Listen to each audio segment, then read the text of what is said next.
الحمد لله رب العالمين.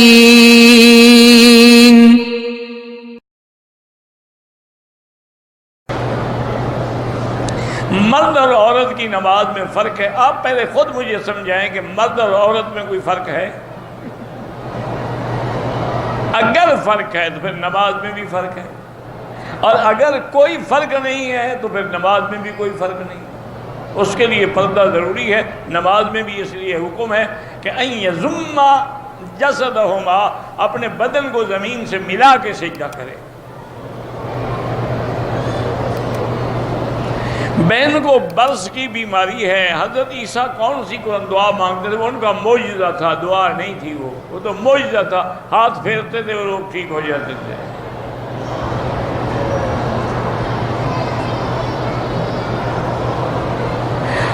نماز میں قرات اتنی تیز پڑھنی چاہیے کہ خود اپنے کانوں تک آواز پہنچے. جائز ہے لیکن ہر لفظ الگ الگ ہو. تیز کا معنی یہ نہیں کہ پتہ ہی نہ لگے کیا پڑھ رہے ہو. میری امی ابو کا انتقال ہو گیا. 2 بہن بھائی ہے. ابو کا گھر ہے. ان کی ہر چیز کا آدھا حصہ نہیں ہوگا. بیٹے کو 2 حصے ملیں گے، 1 حصہ بیٹی کو ملے گا. میرا بیٹا ڈاکٹر بن رہا ہے، پڑھائی ٹھیک نہیں کرتا. اللہ سے دعا کیا کریں اللہ اس کو ہمت بھی دے اور کامیاب بھی کرے. عورتیں بال کٹوا سکتی ہیں. اللہ کہتے ہیں حج میں بھی نہ کٹوائیں، تو تم ویسے کٹوانے کا مسئلہ پوچھ رہی ہو. حج اور عمرے میں بھی صرف اتنا بال کور کے برابر کاٹنے کا حکم ہے.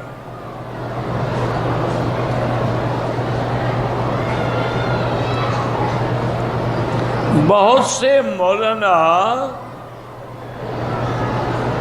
گھر باندھتے ہیں، مجھے تو نہیں پتا، گھر کو رسیوں سے باندھتے ہیں.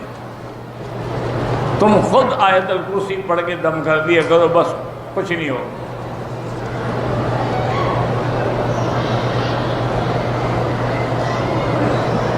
میری دوست کی بیوی کو جب حمل ہوتا ہے بیمار رہتی ہے، 9 یا 10 مہینے بیچاری بیمار، تو وقفہ کر سکتی ہے اولاد میں.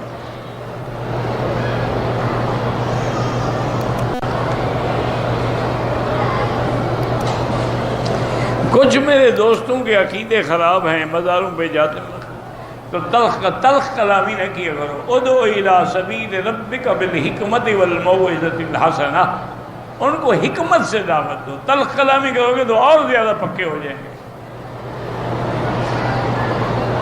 جو امام مسجد سگریٹ پیتا ہو اس کے پیچھے نماز ہو جاتی تو پیچھے کون سے باعزید بستانی کھڑے ہیں؟